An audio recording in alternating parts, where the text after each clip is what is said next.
नमस्कार प्रिय भक्तों, सत्य भक्ति उपचार चैनल में आप सभी का स्वागत है। आज मैं इस वीडियो में पुत्रदा एकादशी के बारे में बताने जा रही हूँ। जैसा कि हम लोग जानते हैं, हिंदू पंचांग के अनुसार हर माह में कृष्ण पक्ष और शुक्ल पक्ष की एकादशी तिथि को भगवान विष्णु की पूजा आराधना की जाती है और एकादशी व्रत रखकर भगवान विष्णु की पूजा की जाती है। ऐसे में श्रावण मास के शुक्ल पक्ष में पड़ने वाली एकादशी को पुत्रदा एकादशी व्रत के नाम से जाना जाता है। हर वर्ष 2 बार पुत्रदा एकादशी व्रत आता है, पहला श्रावण मास में और दूसरा पौष महीने के शुक्ल पक्ष की एकादशी को रखा जाता है।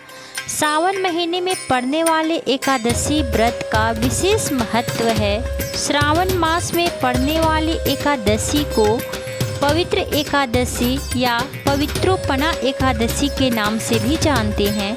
इस दिन भगवान विष्णु के साथ साथ महादेव की पूजा की जाती है। ऐसा माना जाता है कि पुत्रदा एकादशी के दिन व्रत रखने के साथ पूजा करने से हर सुख मिल जाता है। इस व्रत को करने से संतान की प्राप्ति होती है। इस वर्ष यानी कि 2025 में श्रावण मास के शुक्ल पक्ष की एकादशी तिथि 4 अगस्त को प्रारंभ हो रही है। 4 अगस्त को सुबह 11:41 से लेकर 5 अगस्त को दोपहर 1:12 पर समाप्त हो रही है। उदया तिथि के अनुसार श्रावण पुत्रदा एकादशी 5 अगस्त 2025 को मनाई जाएगी।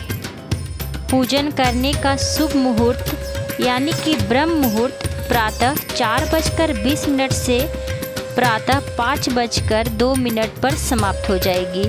रवि योग प्रातः 5:45 से प्रारंभ होगी और 11:23 पर समाप्त हो जाएगी। अभिजीत मुहूर्त दोपहर 12 बजे से प्रारंभ होगी और दोपहर 12:54 पर समाप्त हो जाएगी। सायंकाल का पूजन मुहूर्त, जो भक्तजन शाम में पूजन करना चाहते हैं उनका पूजन करने का शुभ मुहूर्त शाम में 7:09 से प्रारंभ होगी और 7:30 पर समाप्त हो जाएगी।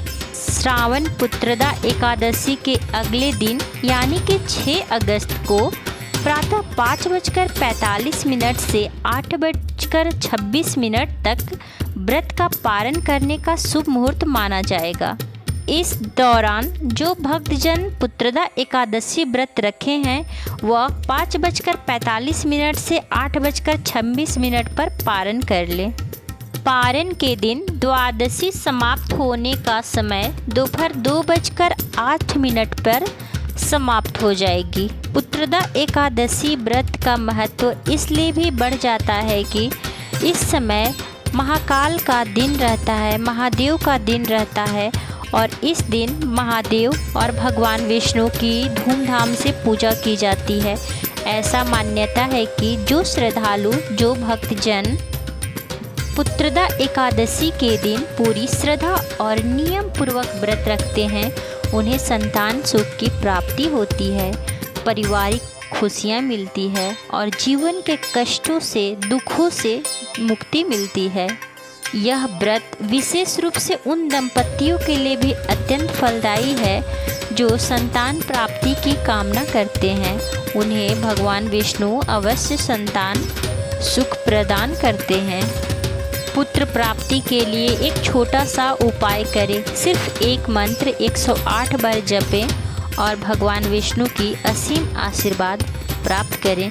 वह मंत्र है ओम नमो भगवते वासुदेवाय।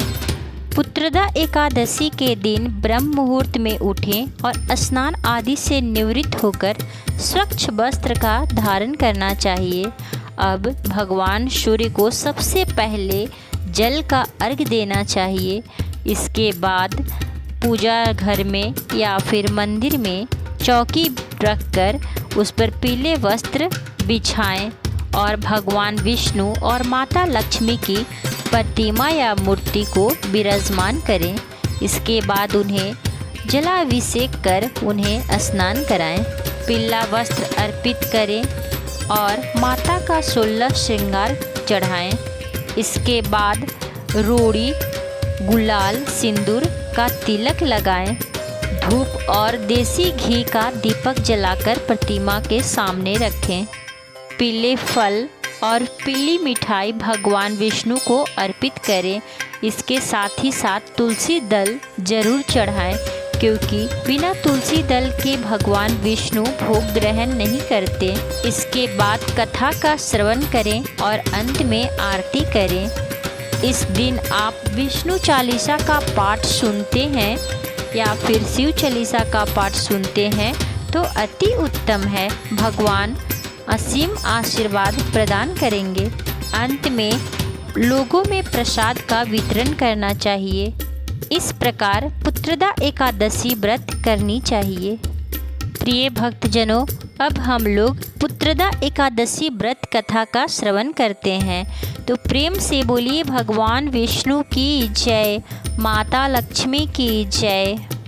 एक बार की बात है, युधिष्ठिर ने भगवान श्री कृष्ण से पौष शुक्ल पक्ष में पड़ने वाले एकादशी के महत्व और विधान के बारे में पूछा। भगवान श्री कृष्ण ने कहा, पौष शुक्ल पक्ष में पड़ने वाले एकादशी को पुत्रदा एकादशी के नाम से जाना जाता है। जो भक्त इस व्रत को करता है वह धनवान और ज्ञानवान तेजस्वी बन जाता है और उसे संतान सुख की प्राप्ति होती है। पौष पुत्रदा एकादशी से जुड़ी कथा के अनुसार भद्रावती नगर पर सुकेतुमान नामक राजा शासन करता था, जिसका विवाह राजकुमारी शैब्या से हुआ था। राजा के जीवन में सुख समृद्धि धन वैभव की कमी नहीं थी। राजा सभी चीज़ों से परिपूर्ण था। राजा की प्रजा भी उसके कार्य और दया भाव देखकर बहुत खुश रहा करते थे। लेकिन विवाह के कई साल बाद राजा को संतान सुख की प्राप्ति नहीं हुई। संतान कामना के लिए उसने कई पूजा पाठ, यज्ञ, उपवास किए, लेकिन इसके बावजूद भी उसके कोई संतान नहीं हुआ। राजा को यह दिन प्रतिदिन चिंता खाने लगी कि संतान न होने पर उसके बाद राज्य का सिंहासन कौन संभालेगा, अगला राजा कौन बनेगा, मेरे मृत्यु के बाद मेरा पिंडदान कौन करेगा। इन्हीं बातों को लेकर राजा सुकेतुमान और रानी शैब्या दुखी रहा करते थे। दुख के कारण राजा का मन अब राजपाट में नहीं लगता था, किसी भी कार्य में मन न लगता था। आखिरकार एक दिन राजा महल और राजपाट का त्याग कर जंगल की ओर चल गया। सारा राजपाट ऐसे ही छोड़ दिया। कुछ दूर चलने के बाद वह एक सरोवर के पास पहुंचा और पेड़ के नीचे बैठ गया। राजा ने देखा कि पास में ही एक आश्रम है। राजा ने आश्रम जाकर ऋषियों को प्रणाम कर अपना परिचय बताया। ऋषियों ने कहा, सुकेतुमान, तुम यहाँ किस कारण आए हो? तुम्हारे आने की क्या कारण है? तब राजा ने ऋषियों से सारी अपनी बात बताई और उनका निवारण करने का कारण पूछा।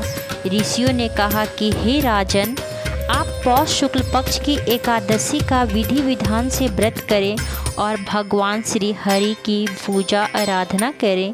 इस व्रत के प्रभाव से अवश्य ही आपको योग्य पुत्र रत्न की प्राप्ति होगी। ऋषियों के आज्ञा अनुसार राजा ने अपने महल लौट आए और बड़ी धूमधाम से विधि विधान के साथ पौष शुक्ल एकादशी के दिन व्रत रखा और पूजन किया। एकादशी के नियमों का पालन भी किया। कुछ समय बीतने के बाद रानी शैब्या गर्भवती हो गई। राजा सुकेतुमान को सुंदर और स्वस्थ पुत्र रत्न की प्राप्ति हुई। इसलिए कहा जाता है कि जो भक्त, जो व्यक्ति, जो स्त्री इस पुत्रदा एकादशी का व्रत रखता है या रखती है, उसे संतान सुख की प्राप्ति होती है। जिस प्रकार भगवान विष्णु ने सुकेतुमान को पुत्र रत्न प्राप्त होने का आशीर्वाद प्रदान किया, ठीक उसी प्रकार हर व्यक्ति को भगवान विष्णु ऐसा आशीर्वाद दें और उन्हें पुत्र होने का वरदान दें। प्रेम से बोलिए भगवान विष्णु की जय, माता लक्ष्मी की जय। धन्यवाद।